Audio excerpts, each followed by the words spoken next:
Hey, welcome back to the infamous podcast. This is Brian. This is Darryl, baby. Baby. Wow, that was loud. I apologize. This is episode 306.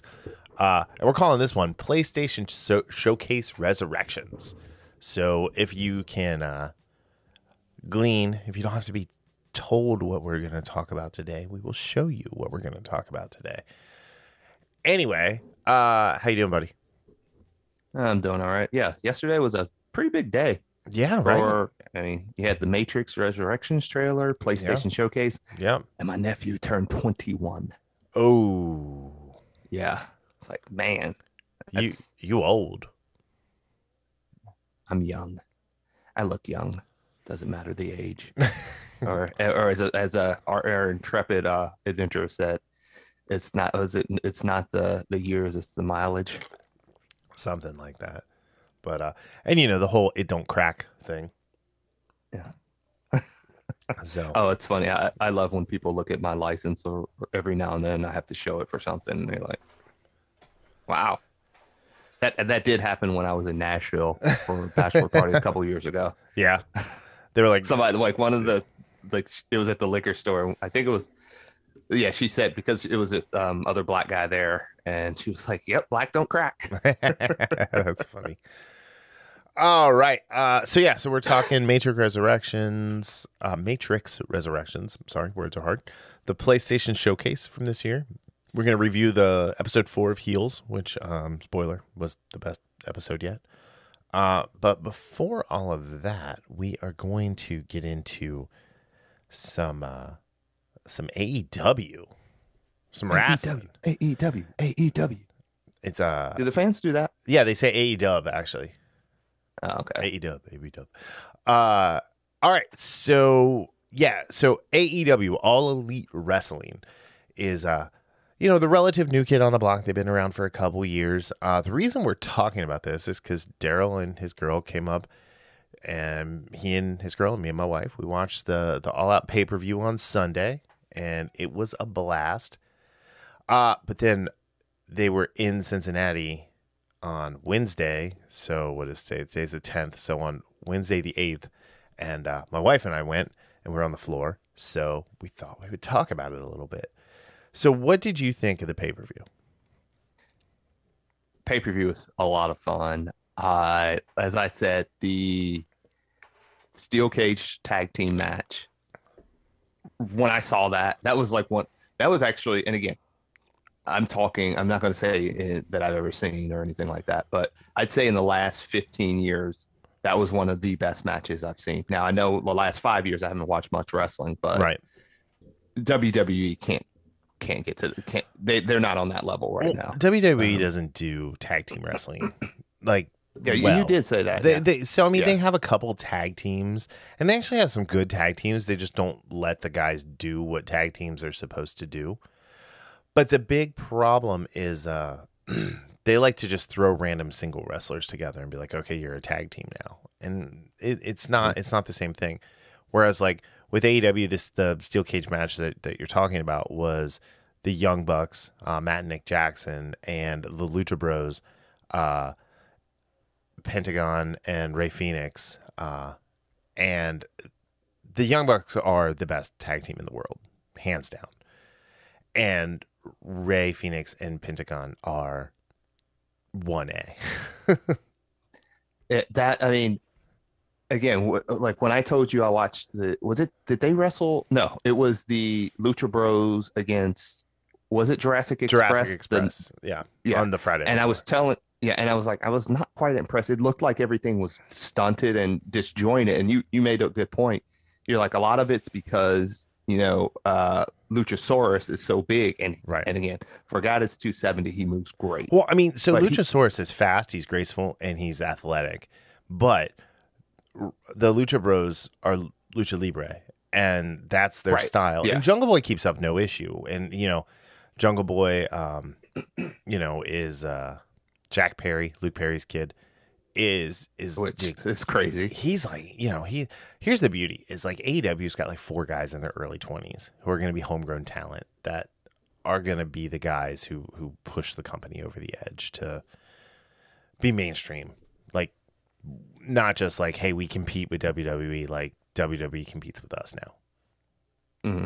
But I mean, I know you said the 20s, but even Adam Cole's only 32. yeah. So, but we'll get to Adam Cole. Yeah. So, baby. But yeah, no, you're right. That was the match of the night, 100%. I think All Out was one of the better pay-per-views I've seen in the last 10 years, you know, and in AEW. So AEW usually puts on much better weekly episodic television than they do their pay-per-views. Their pay-per-views are always good. Don't get me wrong. But like, they definitely like give the cow away for free. But this time, like, you know, there were great matches, and then they had the surprises at the end with, you know, Adam Cole and Bryan Danielson, formerly Daniel Bryan, and well, he was Daniel Bryan in WWE, but he's been Bryan Danielson to me the whole time. Showing up at the end of the pay-per-view. Yeah.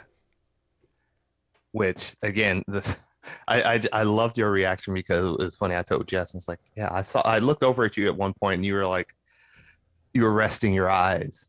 And then you opened your eyes and then you saw, then the Brian Cole's music came out, and yeah, I think you caught yourself before you yelled. Yeah. Well, because I didn't want to wake Alien Angel up. But yeah, I mean, Adam Cole is great. I love him. He's he's a top 10 guy for me. But again, he's 32. He's been on the indies for a long time. He was only on NXT for 4 years, but like, you know, he did like New Japan. He did, you know, he's wrestled all over the world. He's amazing. And then having Bryan Danielson show up is like, there's so many dream matches now that we get to see with these two guys being in AEW. It's pretty awesome. Yeah, I didn't even realize he left WWE. Again, that's how much I've tried over the last. His contract expired, and 9 days after his contract expired, he showed up at AEW. They are on it. Well, yeah, I mean, he didn't have any kind of non-compete clause because of that, so he was able to just show up. Oh, got it. Because normally they have like a 30 or 90 day, depending on if they're NXT or main roster guys. So, But yeah, it's interesting. He didn't have one. So, well, I mean, his contract expired. He wasn't like cut loose or anything like that. He actually his contract actually expired back in July, and they did a short-term thing to get through SummerSlam weekend so he could finish out the program. He was working with Kyle O'Reilly in NXT, they were stablemates in the oh shoot, it just slipped out of my head. Oh man, I'm gonna hate myself. Anyway, but they were stablemates, and yeah, I know their song. It's Shock the System, but oh, whatever. So they were stablemates. And so it was really important to him to finish that out. But like he was part of the Bullet Club in New Japan. He's part of the Elite with Kenny and the Young Bucks, Kenny Omega. So I mean, it just makes sense. He's like romantically involved with Britt Baker, who's the women's champion for AEW, and all of his friends are there. So it's like, why wouldn't you go work with your friends? Yeah.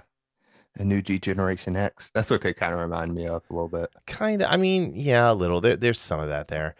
But then, so when Angel and I went to the show on Wednesday, I've been to a lot of wrestling shows. Like I've been to more indie wrestling shows over the last few years than, you know, WWE.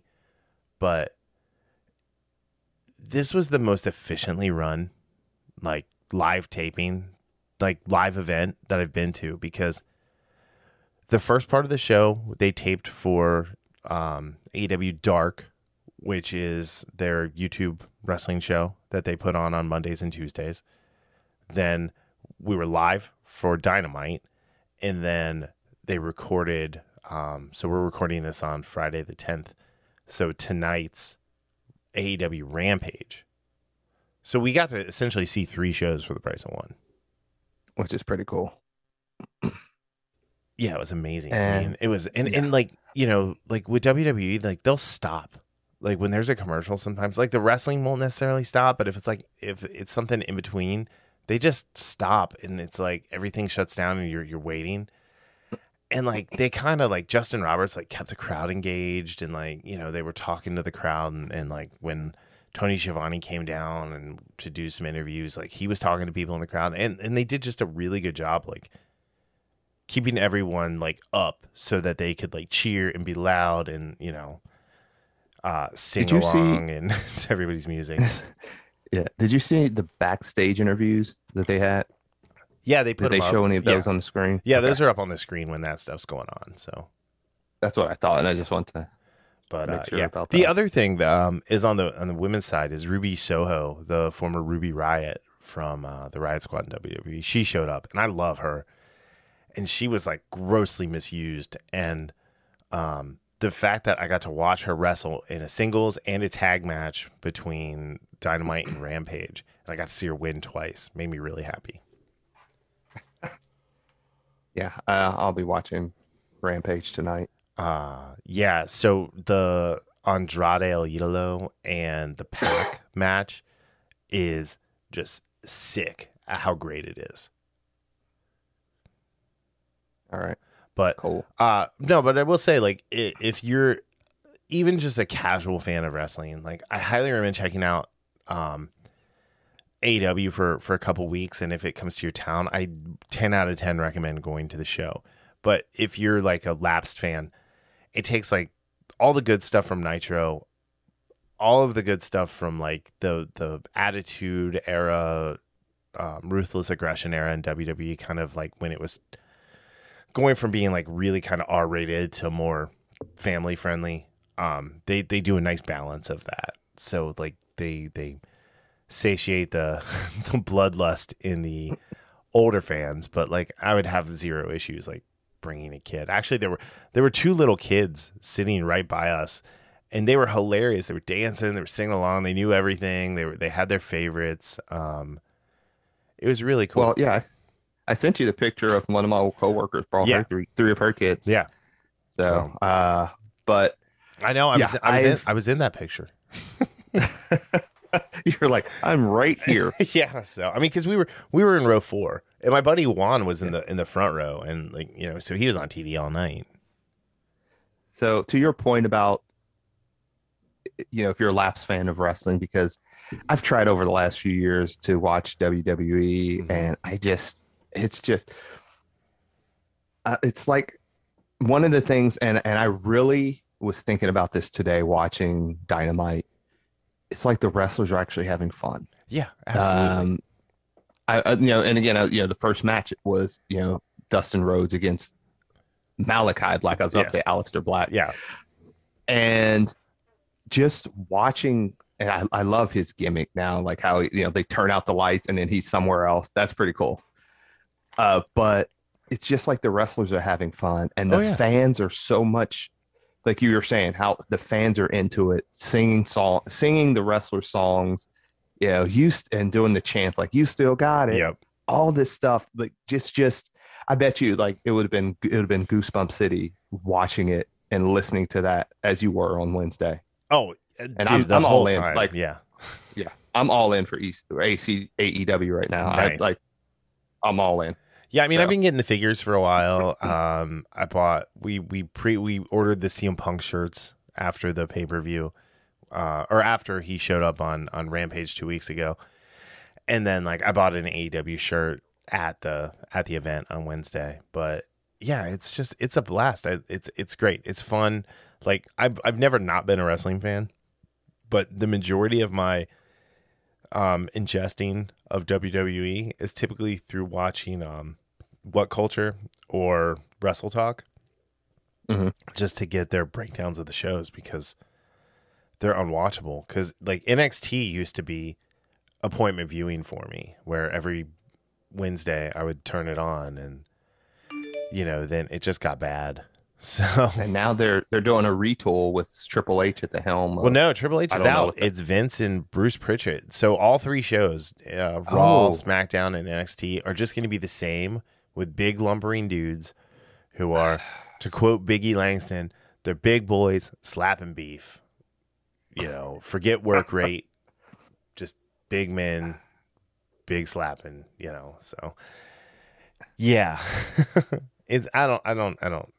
I think WWE, like, it's funny because they've never been a company that like will even refer to anybody else as their existence, but. Yeah, so I don't know. It's well worth it. And like I said, if you can go see it live, even better, because I think, one, seeing wrestling live is a completely different experience than watching it on TV. And two, like, being in the crowd with everybody is just, it's an awesome experience. Yeah, I agree. And I'm just, it's just so much fun. Like you said, it's just, it doesn't feel, it feels genuine and from the heart. It feels like wrestling should be. It's like, it feels like everybody involved, not just the fans, obviously the fans, but not just the performers, but everybody, every aspect of AEW, people care. They care. Oh yeah. It's not about, how much money can we make, in the sense, yeah, obviously anything you do, something like that, you want to make money. That's full stop. But when you're wanting to create a product for the fans or for your consumers first, and you want that quality first, and we talk about this with other things, the whole Field of Dreams. If you build it, he will come. If you make a quality product, we are going to buy it. Absolutely. And that's why AEW is successful, because they're like, okay, what do people want? What do they love? Let's give that to them. Everything else will come. WWE is the other way. They're, square peg, round hole. Yeah. We're going to make you like this type of wrestling. Well, they're going to make you like who they want you to like. That's the other thing. And it's not organic. No, not at all. And the other thing is AEW doesn't have a giant writing staff. The wrestlers write their own promos. They, they're just largely responsible for their characters. And, Tony Khan is the owner of the company. His family owns the Jacksonville Jaguars. They own a European soccer team. They've got more money than you could ever need in 1,000 lifetimes. And he wanted to do this, and he wanted to do it the right way, and he is. And that's commendable. And not only do you have a good product, but you have the right type of mentality behind that product, which again makes it good. That, like, just those two things, hand in hand, just, it shows for me. Yeah. And that's why I'm starting to get excited about watching wrestling now. Sweet. So, welcome back, my friend. Welcome back. It's been a long road, but I'm back. Well, speaking of being back in Resurrections, so I did not realize the Matrix and the John Wick franchises were merging with this fourth Matrix movie. When I first saw, when we, was it Monday or Tuesday they did the teaser? Yeah. And I was like, wait a minute, John Wick is in the Matrix. So I had somebody texting me, like, complaining that, like, I wish he didn't look like John Wick. And John Matrix is Black and White Sports. Great sports YouTube channel. Check them out. But anyway, no, they're like, I don't want him to look like John Wick. It's like, well, and I sent him a picture of what he looked like in Bill and Ted Face the Music. It's like, this is your other option. I love that. He looks like Snape. So, like, he either needs to cut the hair off, but as you get older, your face gets a little wider and droopier, and he's mid-50s, so he's not a young man, and the beard works for him. So, all right. Oh, absolutely. Like, I kind of wish he would have cut the hair, like, didn't have the long hair that he's had for the last couple years, just to kind of be that more clean cut, Thomas Anderson. But yeah. Now people are really gonna take off with these movies. It's a crossover. Yeah. We knew something was up with John Wick. Yeah, that's John Wick in the Matrix. Yeah. I really enjoy. Like, here's the thing: if this movie sucks, we have an amazing trailer just to go back and watch over and over again. Right.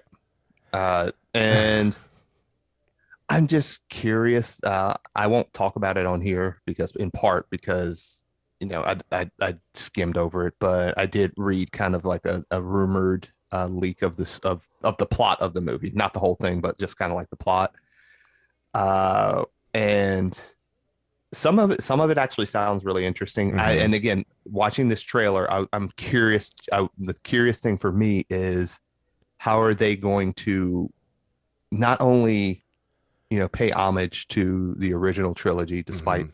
my dislike for the 2 and 3, especially 3, but I want to say revamp it because again, we've seen all this stuff. How are you going to make it where it makes it interesting, Mhm. other than having Keanu Reeves in it? Yeah, I don't Or know. I mean, like I don't know. it's very much like refinding the one, if you will, from the trailer.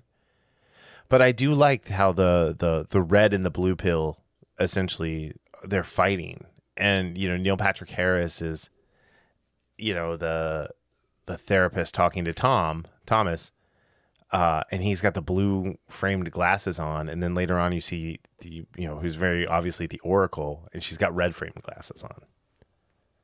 Yeah, I do like stuff, I little mean, things it's like like the that. little things like that, like Carrie Ann Moss being back. But I think this girl with the blue hair that we see running Jessica around Hen, the movie yeah, or in the trailer, I think is she's that Jessica Henwick? She has like the oh shaved side. yeah. So I think Yeah, she's going to be important. And then the younger black gentleman is like I read a rumor saying that it's Morpheus' son, from Morpheus and Jada Pickett's character. So who yeah, knows? But yeah, yeah. It's there are a lot, and again, when you're dealing with something like The Matrix, you have, I won't say not an easy out, but you have room where there's reasoning for why these characters are back despite them being dead, or why this character well, I think we got a who could be big Morpheus, yeah. I mean, we got a big or tease who about could that be his with son. Jonathan Goff being in the very last scene. Like we're back in the Mhm. Matrix. So, Yeah, but yeah, I'm interested in it. I will be going to see that, and it did say it's it's so both it in released, theater and Max. but On it said December on twenty Max, and second. I don't know if you saw it. It said for the ad-free version, which I didn't even know there was an Yeah, ad-free and a there's a ad version of that. there's a version with the ads. You're okay. We have the ad free version. Okay, I was about to complain You to the manager. you're gonna complain to the guy who's giving you HBO free for years. Yeah. No, you know Like, my Brian, thought, this will not do. dude. This will not do. I still have YouTube Premium. That's how much I hate ads. Yeah. So, like I didn't do the Disney Plus bundle until they said, okay, now you can do it with the Hulu ad free. Oh yeah, I forgot that. So, Yeah, um, yeah. Hulu ad-free now is it's yeah, Hulu yeah. ad free is the best. So, it's just Lana Wachowski who's directing this. It's not the other one. Who's- I was about No. to say, what is the other one's name? I don't remember.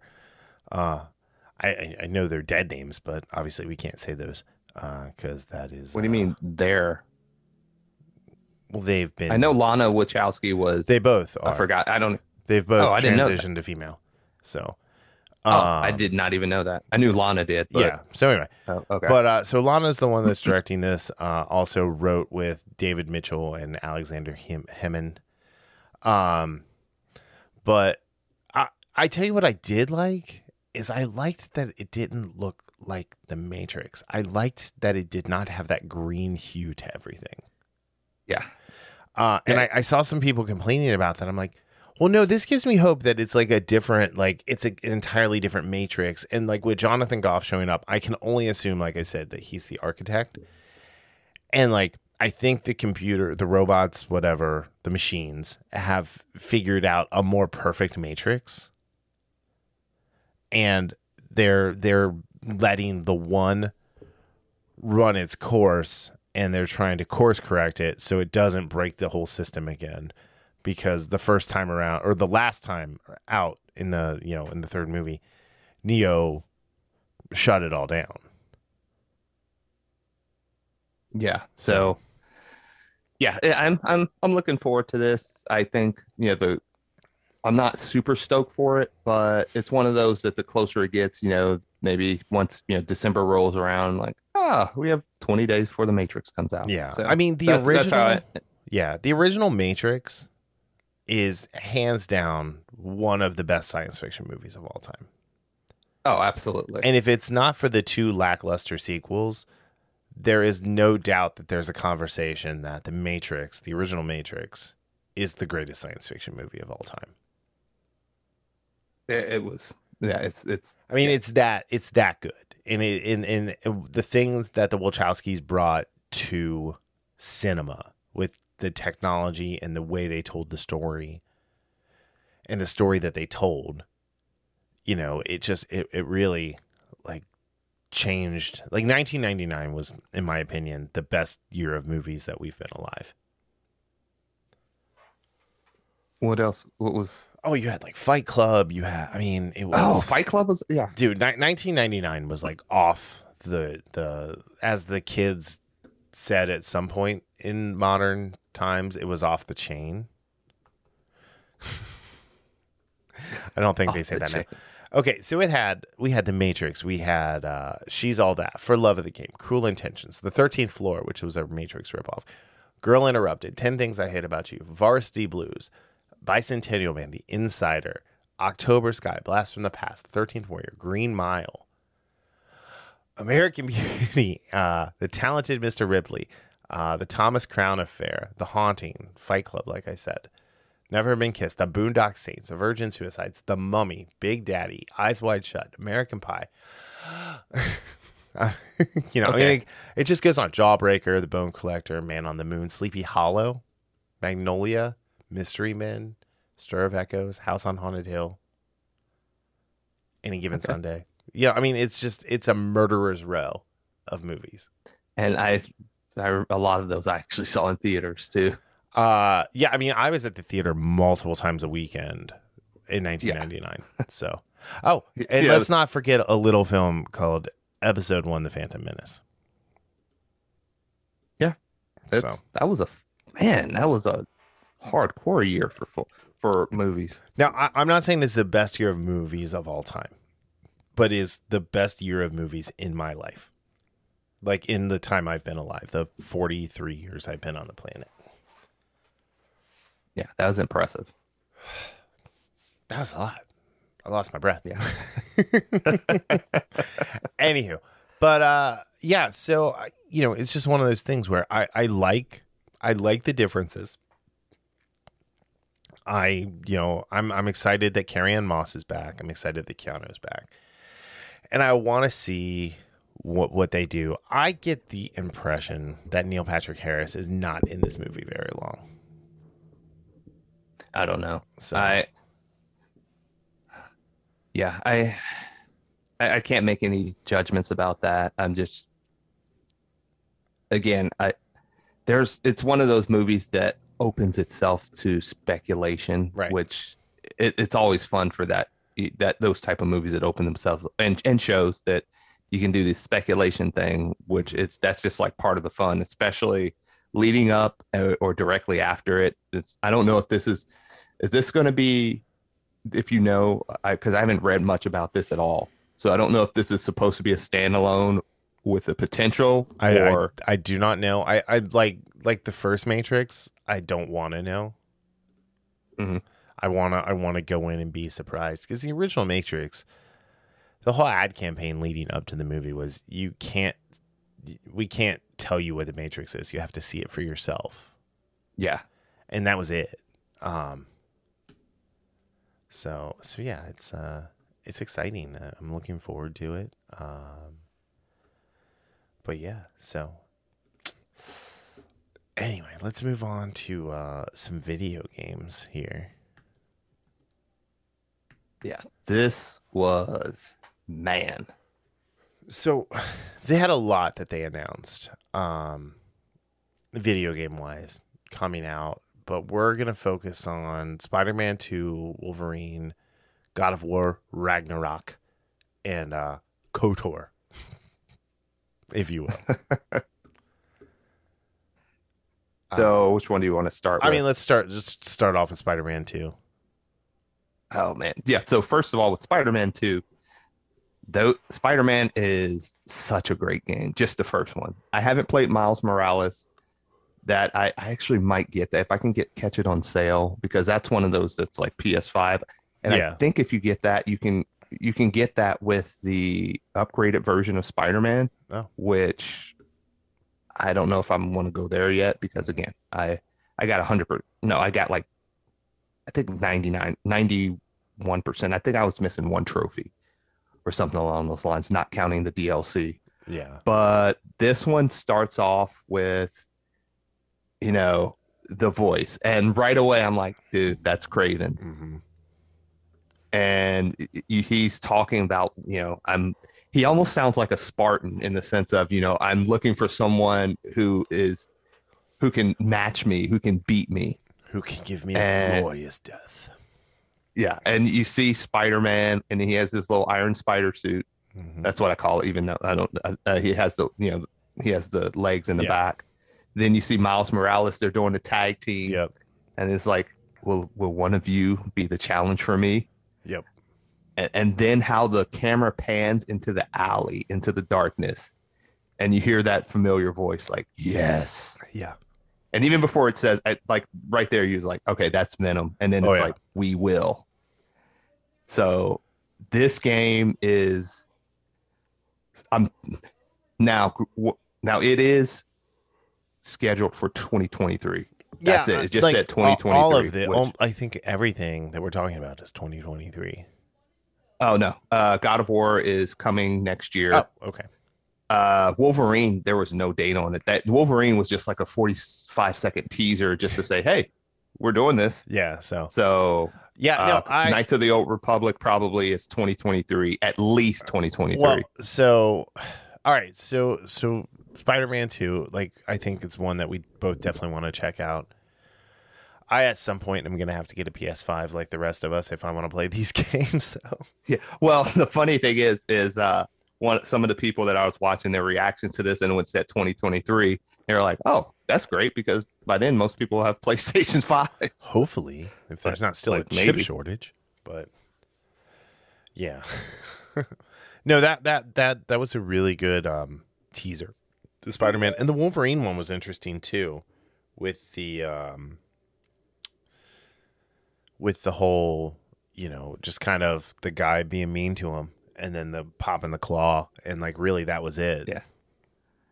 Yeah. That one was just more like an announcement, and it was kind of similar to Knights of the Old Republic.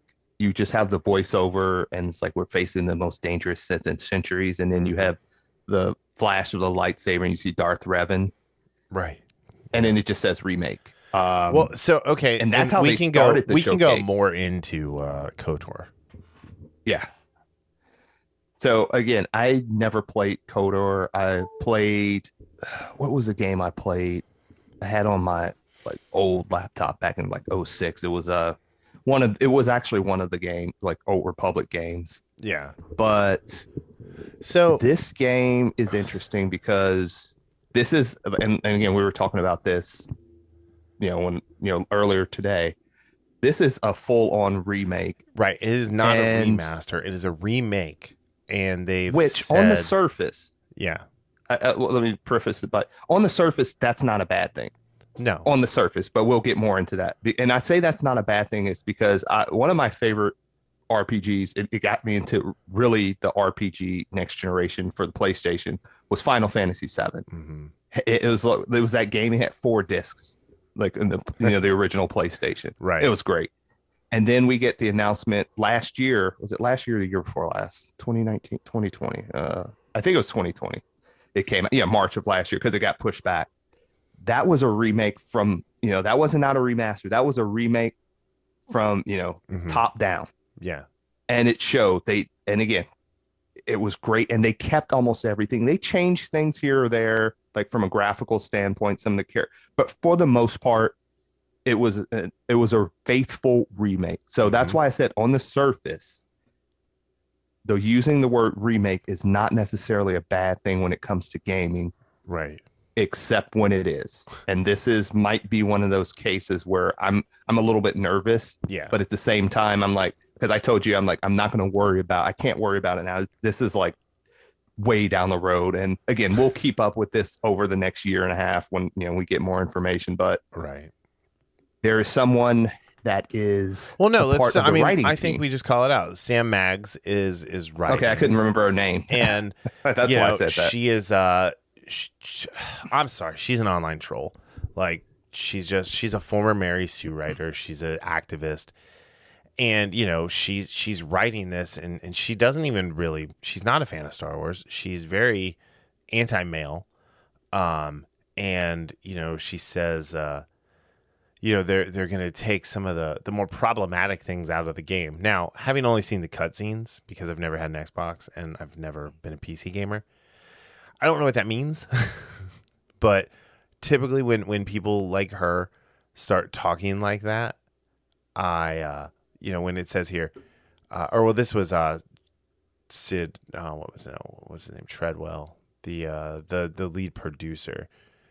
When he says we've been we've been working really closely with Asper for a long time to deconstruct what made KOTOR so great and bring that back to new. Went down too far. Our goals on this are to bring the story to a modern audience. Revan's going to be a girl. And have it just be impactful today as to players when it originally launched. Revan's going to be a girl. Yeah. But I mean, this person, this Sam Maggs, like, she tweeted out, like, I get to work on after all these years, I get to work on a BioWare game. It's like, that's just kind of a dick move for people who, like, were fans of this. Like, I did not know who this person was before today. So, but yeah, it's just like looking at some of her tweets. And if you guys want to go look up Data Racer on Twitter, and he's got everything put together. But I mean, there's lots of talk of patriarchy, lots of talk of, I don't like Star Wars fans. Lots of talk of KOTOR is not my favorite game. I don't like it. So, it's just one of those things. It's like, what? You interview people for a job, right? You should check their social media. And if you're not checking their social media, you should not be allowed to be the person who's making the hiring decisions. Yeah, and what I said, look, let's face it, in the video game industry, there are a lot of people that have this type of ideology.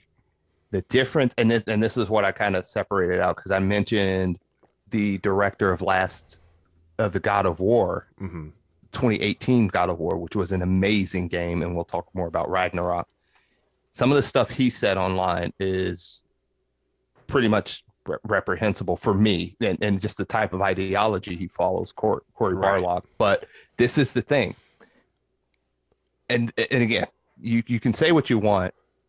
It's just annoying when people live by that. However, I will say in playing that God of War game, what they did, it wasn't like a Last of Us 2 where they put their ideology in it, and it was pretty much faithful for the most part to Norse mythology, great gameplay, a great story about a father and son. And despite his political leanings or what have you, or ideology, he made a great game. Yeah. And what I told you, I was like, I might not agree with what all the stuff he says, but he has talent. Yeah. Whereas, and that's what I asked you about, what was her name again? Sam Maggs. Yeah, Sam Maggs. Sam Maggs. I have no idea who that is. So when you have someone that doesn't have the talent and doesn't have the resume and has that same ideology, what they're going to do, like you say, with bad writers introduce themselves and superimpose themselves in their story to the level that is laughably obvious. Right. We've seen this multiple times in comic books. I mean, it's all comics right now for the most part. Yeah. Like, and that's what, even the good writers you're a do bad. It. I mean, like Tom Taylor did it in the last third of the most recent issue of Nightwing. Yeah. So, it's... But so that's my concern. Like, I don't care what your politics are. Make a cool product. Make something I want to buy. Like... Yeah. Make like celebrate me for once for being a fan of this. So I want to give you my money. Yeah, and Like again, this is the thing. Like I think these people don't know where money comes from. And they don't understand how things work, that like you have to have people who like this stuff who will go see it. Like Simu Liu, however you say it. Did I say it right the second time? Yeah. Does not understand this concept. Like he keeps like running his mouth, and Shang-Chi is probably never going to show in China because, he didn't. Like, honestly, I agree with him for the stuff he said about China. Like, I'm definitely not pro, communism. But at the same time, it's like he ran his mouth here and cost it money. And, like, everybody made a big deal about Shang-Chi making $70 million over Labor Day weekend, which is great. Congratulations. You made $16 million more than they thought you were going to make. But it's the third worst Marvel opening of all time. Yeah. And if you adjust for inflation, it's the second worst. So yeah, actually, it might actually be the worst. I don't know, but I mean, I think it was second worst. Yeah, but still, it's just one of those things where it's like, like we'll see if the movie has legs, which I don't know if it does. I don't know any. I mean, people I talked to liked it. You liked it. Mm-hmm. Yeah. I don't know anyone who's like, I'm going to see it again this weekend or again this week. No. I know no one who even said my. that. Yeah, even my friend, that one of the ones who loved it. Like, I think he said he'd see it again, like when it comes on digital. Yeah, when it hits the plus. Yes. So again, it's about, like we were talking with AEW. What does the consumer want? I go back to God of War real quick. Yeah. Barlog's politics or not, his stuff, whether his stuff he said annoyed me or not, I will give somebody credit. I don't care if I don't like you. If you create something that is fantastic, I will give you the credit. I don't like LeBron James. I don't like what he stands for. I will absolutely give that guy credit as being one of the best basketball players in history. Yeah, he is a great player. One of the top 20 players of all time. So I can separate the sense of like Simu Liu. One of the things I told you that I had trouble at first watching this movie and not seeing some of the stuff he said. But on its face, I thought he did a very good job. I won't say great. I think that's used too much. He did a very good job as bringing Shang-Chi to life. And if it wasn't for some of the stuff he said and continues to say, I should say, right. It's not like he said this stuff 8 months ago or 2 or 4 years ago. If it was like that, I don't care. Right. He said this stuff recently.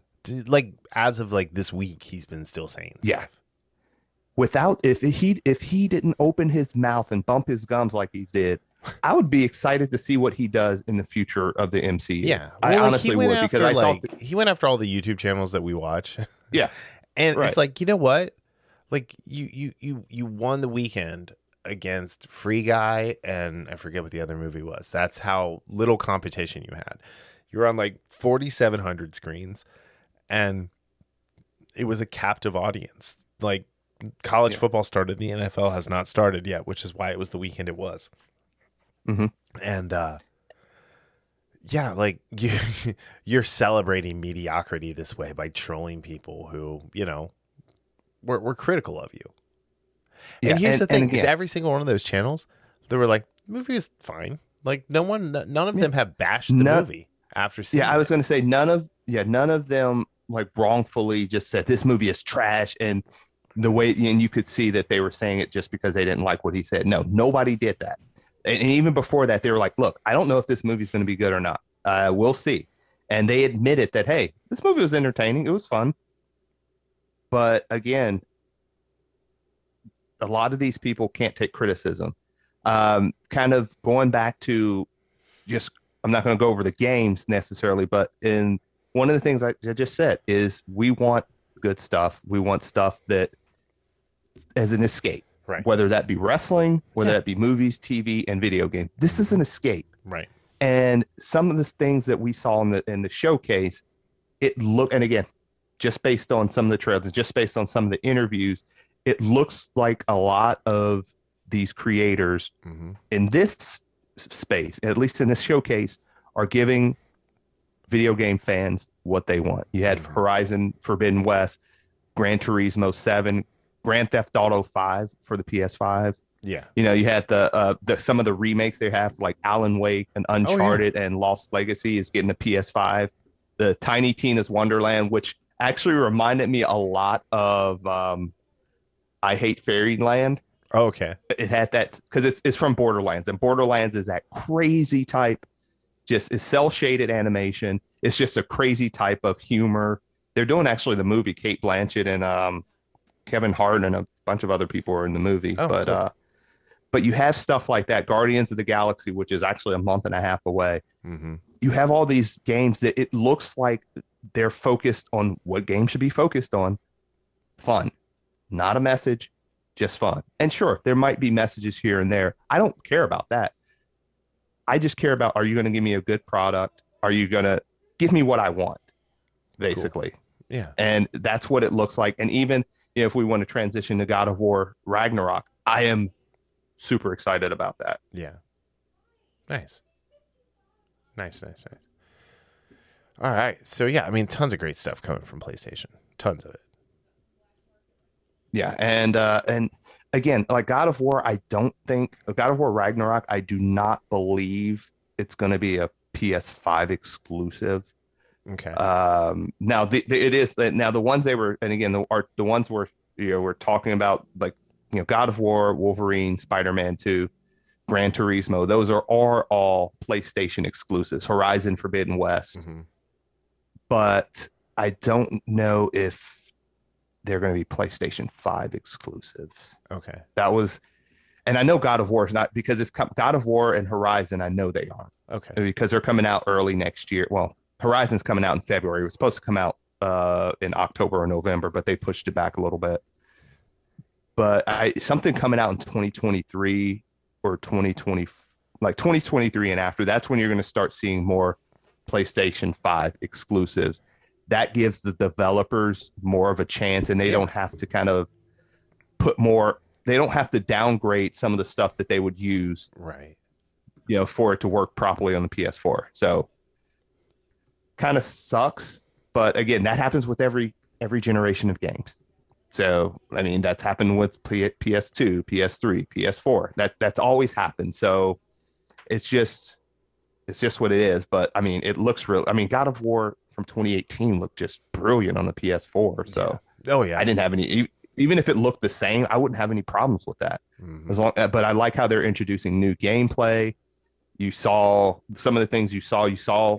Well, you didn't see. You just saw his hammer and his side. You saw Thor, who was being played by, what is his name? Ryan plays Opie in Sons of Anarchy. Ryan Hurd, something like that. Yeah, Ryan Hurd. Yeah, because he played in that show Outsiders on WGN as well. Yeah. He was also Gary Bertier. Let's Bertier, give credit. Of course, strong side, left side. Yeah. So I mean, I had a lot of fun watching these trailers, and I watched the whole thing. There were a couple other games on there it's like, there was one game that really looked like a Nintendo game, and it was like Chia or something like that. It looked like an island game. It had those like cute little graphics. Yeah. It could be cool, but like the games that we're talking about, and then there was another one, Project Eve, which that looks great. I don't know if you ever played like Bayonetta or Devil May Cry. It has that type of frenetic gameplay pacing, and it just looks insane. Okay. That's all. And there was no release date on it. Yeah. That's probably another game that's coming out in late 22, early 23. So cool. Yeah, no, good stuff. Good stuff coming from PlayStation. All right, let's close it out with some wrestling. Yep. Started it off with wrestling. We're ending it with wrestling. We're bookending this with wrestling. Okay, so Heels Season 1, Episode 4. It's called Cutting Promos, directed again this week by Jessica Lowery, same as last week, but this time written by Daria, Polatin. And it says here, after a house fire forces Jack and his family to move in with Carolyn Ace, his mom, the two brothers put their differences aside and put their heads together to generate a DWL promo to further grow the league's fan base.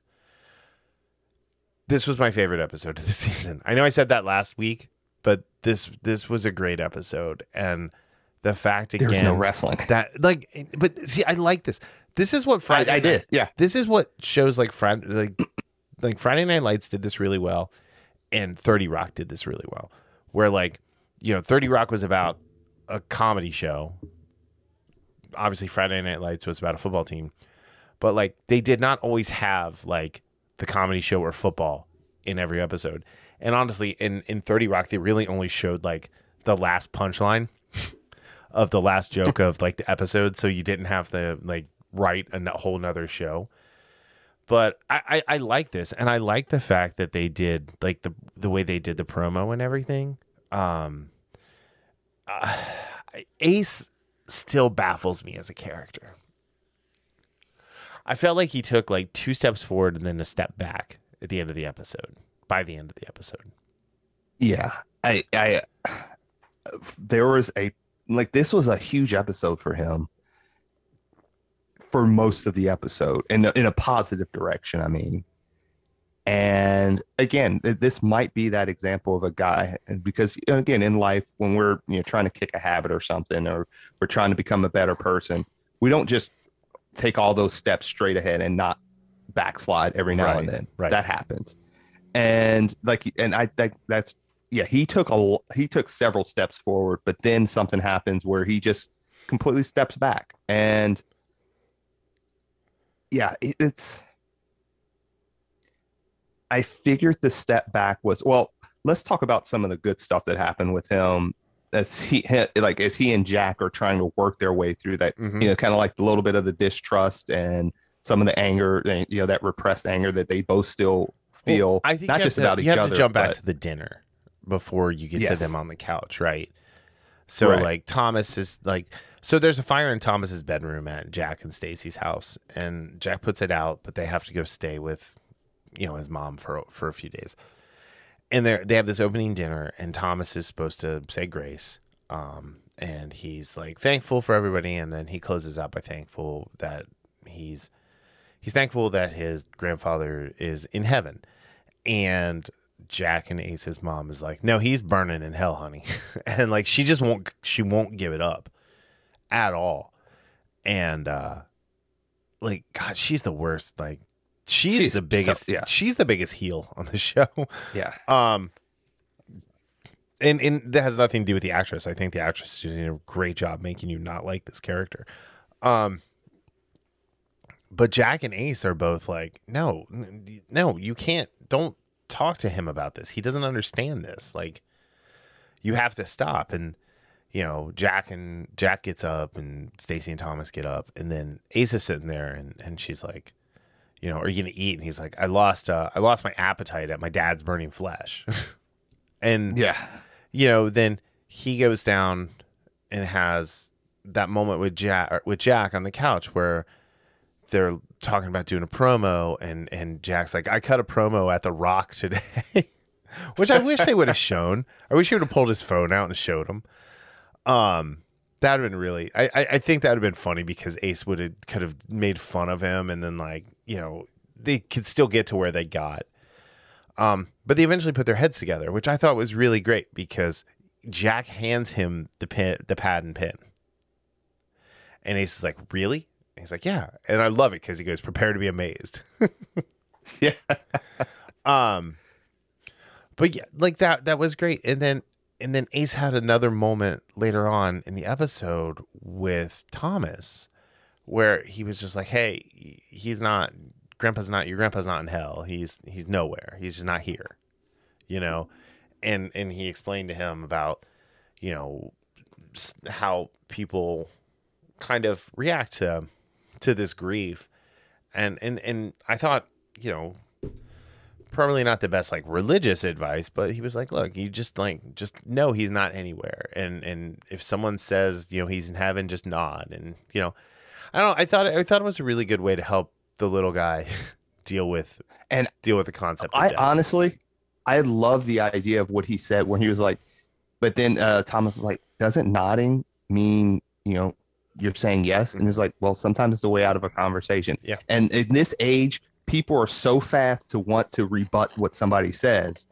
You don't always have to go there. And again, it's the whole idea of pick your battles. And that kind of like, that's what he was saying. It's like, sometimes it's just, you know how the smile and wave, you can smile and nod. Yeah. That means you're acknowledging what that person says. You don't always have to interpose it with what you believe. Right. Sometimes you can just step away and just say, okay. Because there are times where that no matter what you say, nothing's gonna go forward. And I think that's what Ace was saying. He had another good conversation with his mother toward the end where he told her, he's like, you stopped smiling long before Dad did what he did, or something along those lines. Yeah. And he mentions like, maybe if you find what made you happy in the first place, then you can start moving on. Or I know, but it's something along those lines of finding something in herself, finding what makes you happy. And that's actually kind of interesting because that's what Staci's trying to do. Yep. Yeah. She doesn't want to be that stay home. She does not want to turn into Carol. And like, I thought I think Staci and particularly Alison Luff, like she's so strong on this show. Like she carries that part of the Spade family on her back. And it was like when she was wanting to get a job and I don't know. I don't understand the mindset of a guy who's like, I don't want you to work. I'd rather struggle and have money problems. And it's like, but if she works, you won't have money problems. You can focus on what you're focusing on with less stress. Yeah. Yeah. There isn't a major air of stubbornness in Jack that, in some ways, especially with Ace, allowing Ace to write the promo, listening to what Ace's ideas, it seems like he's loosening up in that regard. And while he still doesn't like Staci working, he kind of does the smiling thing we're talking about in the sense of, I want you to be happy. Yeah. And you could tell he still is not on board with it. But and again, a lot of that comes from what Carol probably raised in him, because and Carol was telling Staci, raising kids is a full-time job, and anyone who tells you is not, don't believe them. They're lying, because I know I'm right. Well, which is and her saying like, if your kids aren't your most important thing, you're not a good mom. Like, I thought that's such a short-sighted thing.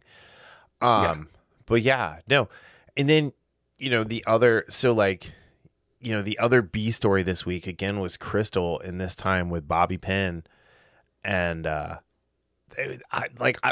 really enjoyed the scene where she was given the haircuts. And Rooster comes in, he's like, yeah, I really like doing it to this song. And they were like, what about you, Crystal? And she's like, I like to use my own rhythm. It was just a great, like, one of the guys thing. And then Bobby's like, hey, can you stop by my trailer? And everyone's like, oh, he's gonna try and get with her or whatever. And he's like, I need help. I need your help. And she does such a good job of walking that, like, friend zoning him and mentoring him, because he's like, everyone here respects you, everyone likes your ideas, and like, he sees in her what I think you and I, and hopefully the rest of the people watching this, see in her, as she's like, she's a strength at that company and she's not getting to use it yet. But I did like the idea of Bobby, or I said Billy, I said Bobby 85, the throwback. I did like that idea with the fur coat and everything. But like, at the end of the day, like, the best characters are the ones that are just the amplified version of yourself. And I hate the fact that I had to quote The Rock. But I mean, like, I liked their friendship. I liked how Crystal was like, hey, we can't really go out because, Jack wants us to portray, kayfabe when we're in public and all of that. And that's when Ace had showed up to Crystal's and he was going to apologize to her. And instead of going over and like to his friend and his girlfriend or whatever she is to him, and like joining in, he keys Bobby's car. Yeah. And it's like, oh, dude, like, why did you have to do that? Yeah, and my concern in this, and then you see him, he hooks up with the Oh, the yeah, bartender or whatever that like from the other yep, bar he went to earlier yeah. on. He's the bad guy. Yeah, my concern with, and again, you could tell he was, despite him doing that, he felt bad about that. Yes. Even though, like, I still don't get like their relationship is kind of like his relationship with Crystal is they're I don't know, but my concern with all of this, and I hope they don't go down this route, is that he purposefully hurts Bobby Yeah. because I could see them doing that. I can see that happening, and okay, like breaking his nose, hurt is one thing, but blowing his knee out or something like that, Right. that's a totally different thing.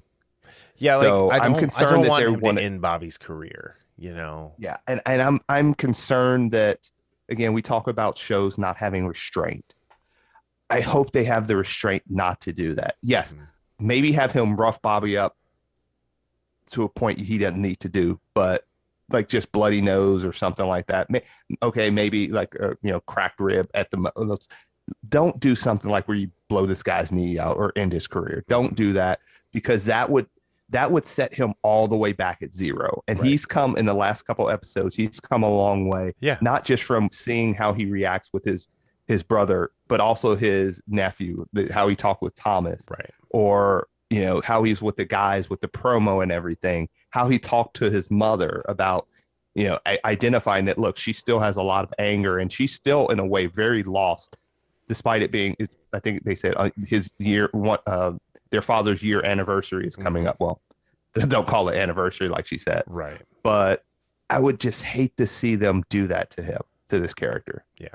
No, Because he's come a long way, and because he still has a lot of, let's be honest, he still has a lot of trauma because he tells her, he's like, I still hear the gunshot, especially when it's quiet. That's why I have to have music to sleep. Right. That's like that. That's one of the first real signs of how he's still not dealing with what went on, Right. and how he's not been able to deal with it because I mean, that would be a horrible thing to find. Mhm. Horrible. And it didn't help what Jack said last episode or episode before last. Right. So I just don't want to see him backslide all the way back to zero. Yep. I want him to have fun being the heel and then become a better person because of it, Right. And I did like Jack's advice. You can't take this home with you, Yeah. which, and then he acknowledged, which in the case of everything going on, it's easier said than done. Right. Because, Jack definitely takes it home with him. And I think that's part of the reason he's, as Wild Bill would say, a little prick. Yeah. Oh, speaking of Wild Bill. I thought that was a great segue. Yeah. Yeah. Wild Bill. Wow. We got to see Wild Bill in this episode. I was not expecting and was not asking for that, and I could have done without it. Yeah. So we got to see what happened on the plane from the videos that they were watching last week. And yeah, he just kind of the episode opens on him with or not opens, but when we meet him in the episode, sorry, he's at the whatever Northern wrestling promotion at the corporate headquarters, and they're introducing the ugliest new belt I've ever seen. Yes, that's terrible. And so they go on and yeah, it's he's drunk. He's on the plane. He drank a lot. I mean, those were little JDs, but like little Jack Daniels, but like he drank a lot of them. And he calls his bosses the C word. Yeah, both C words. Yeah, both C words. Yes, that was great. That was great. With Willie's daughter. But yeah, he just kind of he messes up. He ends up back in Duffy with Willie. He's pretty horrible to her and her husband. And despite them keep giving him a place to stay. Yeah. And I really liked the scene where like Willie started to kick the shit out of him. And while Bill went to punch her and she just stood there. Like, I feel like we learned so much more about her in this episode to understand why she's the way she is. And she's also fearless, which is really, really cool to see because she's just kind of been in the background. Yeah. And, like we didn't know she was married and had a daughter. And, and actually I kind of liked her husband, especially at the end. But, the whole time he's just a nice guy. I think that's the thing that's kind of missing from the show is other than Bobby, nobody else is like nice. Yeah. And I think, and again, we were talking about Crystal. That was one of the things I think she saw as like, this is a really good guy. This is the type of guy that I deserve. And even though not necessarily being with Bobby, but just that type of person that's a good person. See, I think we're going to get a bit of a heel turn for Crystal based on the previews for next week. I didn't see the preview. Yeah, so like Wild Bill is getting in her ear. And, it's just one of those things. But, yeah, I thought Bill was great. And then the Willie's trying to get Jack to talk to Wild Bill, and Jack doesn't want anything to do with him. And then at the end, Jack goes to the hotel where Wild Bill is, and he sees him, and he's drinking, and he's just like Jack. I felt like Jack didn't want to kick him while he was down. Exactly. That's exactly what it was, because we've all, seen some of these stories, like the story with Jake the Snake Roberts and all these, like all these entertainers, not just wrestling, but people that get hooked on drugs and lose their money and just lose their fame, and just, man, it was sad to see. Yeah. A guy like Wild Bill, and like that. Not taking away, what we saw on the plane, but he was at his most vulnerable there, and that's what Jack saw. And that's why Jack said, you know what? No, this is just going to only make things worse for him. And that's why he stepped away. And then Jack tried to catch, that lightning of his old persona on top of the motel and just yelling at the top of his lungs. Wild Bill. Yeah. Yeah. So yeah, he was trying to wake everybody up and everything. All right. So I think the last thing, let's talk about the actual promo, which they shot like in the middle of the episode. We're kind of jumping around. I would love to see a commercial like that on TV for wrestling. Yeah. Well, that reminded me of some of the stuff they used to do with WWE with Stone Cold and Vince McMahon. And like the old Slim Jim commercials and like the toys and things like that. But yeah, so like Bobby's in there ordering something and Crystal's at the counter and she's being mean to him because she's, Ace's valet. And then Ace shows up and they fight. He makes Bobby wheeze the juice. I thought that was great. Yeah. So, if you don't get that joke, go watch Encino Man. But he was, I loved it. He's like, Ace, it's cold. It's cold, Ace. It's so cold. And then they're fighting outside and they go through the car wash, which I thought was hilarious and the most wrestling thing ever. And then they're fighting, and then Jack comes from out of nowhere and clotheslines both of them. And like he's like, you two are gonna fight on Sunday in the Dome, and the winner gets a shot at this, and lifts up his jacket to show he's wearing the belt. Yeah.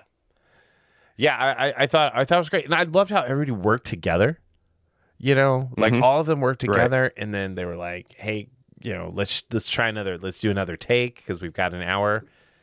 Yeah, I thought it was really cool. Yeah, I really enjoyed that. That was just so much fun, right? Everybody at the DWL was having fun, and having come from the meeting where Jack was trying to get more money from the pawn shop guy. I thought it was a nice like change of pace to see these people actually care about the DWL and what they're doing, and not just constantly be bitching about it. Right.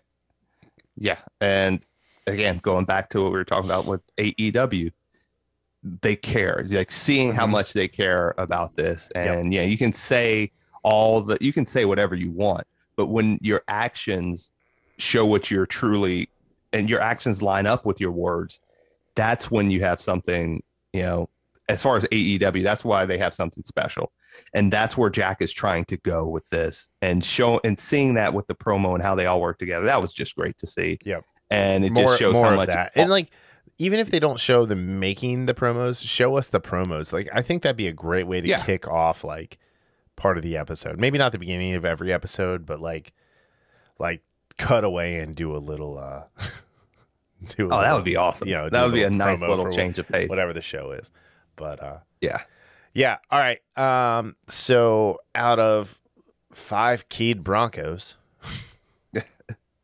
So funny enough, I had this at a 4 because I hadn't seen it twice, but just talking about it. So this, I do this every now and then. I just think of something, and when we're talking about it, and I give this like a 4.25. Okay. I thought this was a really strong episode. I know we talked about in the beginning how there wasn't anyone to really root for in the series premiere, even though again series premieres have throughout time are almost always the most jumbled episode of season 1, generally of entire series. The last 2 weeks has been amazing in the sense of how much we've liked this show. Both of us have liked this show. And and again, we're only halfway through the season. I think it's 8 episodes, right? No, it's 10. I think it's 8 episodes. I think it's 10. Oh, it's 10. Okay. Let me double check. So, but go ahead. We're about almost halfway through the season. So there is still a lot of room for this show to continue on this. I mean, just to continue on this ride of getting better and better. So 4.25 out of 5. Really enjoyed it. I'm really liking what I see. My only concern, like I said, is if they have Ace do something, heinous to Bobby Pin, it's just going to reset him. And I really hope they don't do that. Yeah, same. I hope that they can not I hope they cannot make us hate Ace any more than we should. So I'm sticking with my score from last week as a 4. I think it was a great episode. I loved it. I did watch it twice, and it did such a good job showing us more of the other characters that we got to become more engaged with the family, or with the DWL family. Yeah. So I'm gonna have to, after we get done, I'm gonna have to check out the promo for next week, because I'm really liking where this is going. So the last 2 weeks at least, it's really put me on board with this show. Yeah, absolutely. So I mean, they have 7 episodes on here right now, so maybe it's 7. I don't know. I'm thinking this is like a 10 episode season. It just seems to make sense that it would go for 10, but I'm not seeing anywhere where it says that. But yeah, so I don't know. I like it. I think it's good. I enjoy it. So but yeah. All right. So that's the episode this week. Real quick announcement, and we'll get into this more next week just because it's so new. We will be going back to Fretboard for another live episode, this time on November 8th. It's a Monday, 7 p.m. And we'll talk about that in greater detail next week, because we'll have news about what we're going to be talking about, what we're doing. We're going to do some charity stuff this time around. So, if you've listened this far, thank you. And any last words, Darryl? No, just looking forward to Heels now on Sunday. Yeah. So. I actually wish it was earlier in the week, so that we weren't releasing the episode the day that the new episode comes out. Right. But yeah. Anywho, all right. Cool. Well, on that note, thank y'all for listening. We will see you next week. See you.